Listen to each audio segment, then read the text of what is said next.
Welcome, Jets and Eagles. It's the start of another school year, but this school year is probably not going to look like it has before. As we're still dealing with the COVID pandemic, the way that you engage with academics and campus life is probably going to look a lot different than it has in the past. And for you freshmen, campus life is probably going to be different than you imagined it.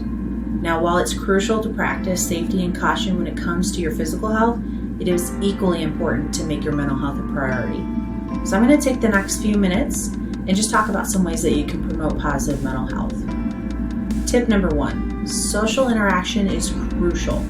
You've probably heard the buzz phrase social distancing a lot amidst the COVID crisis, but I prefer to think of it as physical distancing. Just because we need to be physically distancing ourselves from others does not mean that we need to be distancing ourselves socially. You might have to get creative in the ways that you stay connected with others, but inviting safe people into your life is vital to maintaining positive mental health.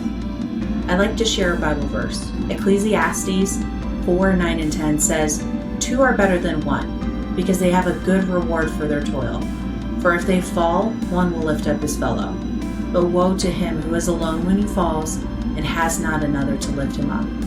So I would recommend making a list of the people in your life who can provide you with support, and then making it a priority to connect with them consistently. Tip number 2, develop and maintain a routine. As humans, we tend to flounder when we don't have a direction or a sense of purpose. So when we don't have a routine, it can lead to lack of motivation. It can make us feel ineffective, and oftentimes it can make us feel disconnected from reality. So create a schedule for yourself. Along with your classes and your jobs, include ways to promote your mental health. So developing your routine could look like setting an alarm for the same time each morning, even if you don't have an early morning class to get up for.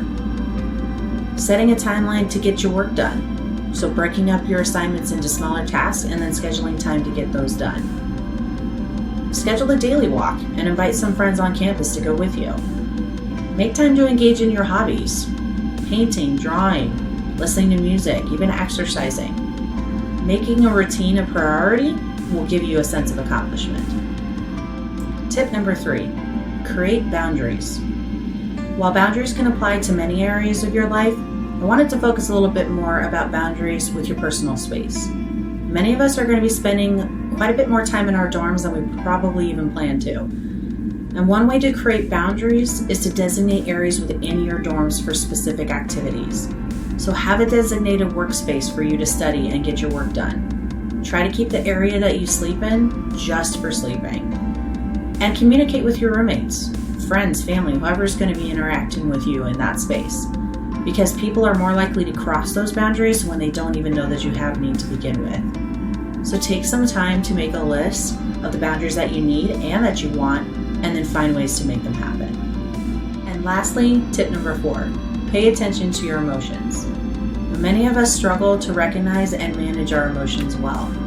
Some of you may not have had positive experiences in the past with showing or processing your emotions, and others of you might not even know what that looks like.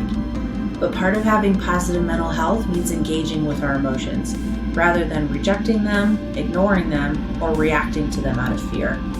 Anger, sadness, depression, anxiety, joy, embarrassment, these are just a few of the emotions that you might experience. But I would encourage you to pay attention to how you're feeling and process those feelings. Now, that might look like journaling, drawing, or talking with a safe friend or family member.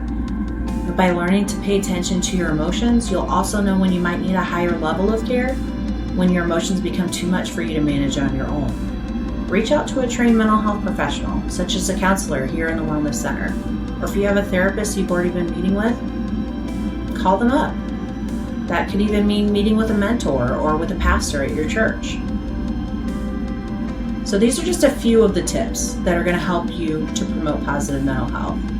And I just want to leave you with another Bible verse. Isaiah 41:10 says, "Fear not, for I am with you. Be not dismayed, for I am your God. I will strengthen you. I will help you. I will uphold you with my righteous right hand." Just remember, you're not alone. And as a reminder from tip number 1, lean into your social supports during this time. Thank you for listening, and have a blessed day.